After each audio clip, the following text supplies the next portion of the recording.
नमस्कार मंडळी, आज आपण एक सुंदर अशी कथा पाहणार आहोत. परंतु त्या अगोदर तुम्ही जर चॅनेलवरती नवीन असाल तर चॅनेलला सबस्क्राईब नक्की करा. चला तर मग सुरुवात करूया. माधुरीला थोडंसं बरं वाटत नव्हतं, म्हणून थोडीशी विश्रांती घेत होती.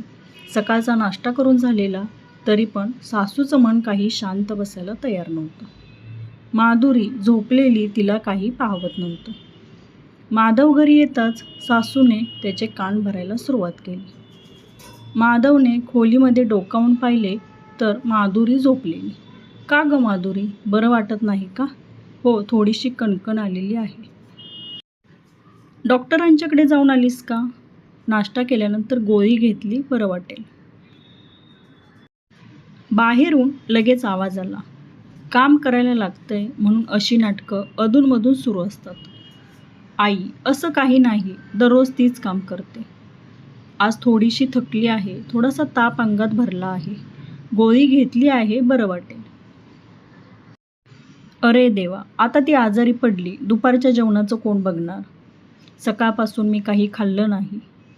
आई, कुकर मी लावतो, वरण भात करतो. वरण भात झाला की आपण सगळे जेवायला बसू.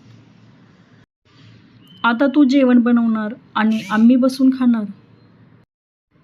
आई, असं काही नाही. तू ज्यावेळी आजारी पडायची त्यावेळी मी आणि ताई मिळून स्वयंपाक करायचो नाही का?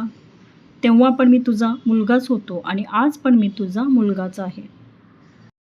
तसेच आज माधुरी आजारी आहे तर थोडीशी मदत केली म्हणून काय झालं?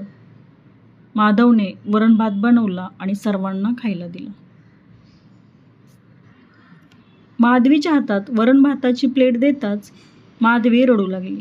काय झालं माधवी, रडायला का रडू लागली आहेस? थोडंसं खाऊन घे. अहो, रडत नाही. तुमचं माझ्यावरचं प्रेम पाहून मी आता बरी आहे.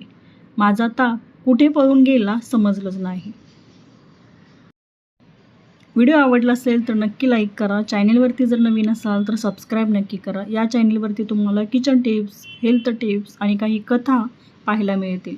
तरी सबस्क्राईब नक्की करा. हा व्हिडिओ तुमच्या मित्रपरिवारासोबत जास्तीत जास्त शेअर करा. व्हिडिओला लाईक करा, कमेंट करा आणि शेअर करा.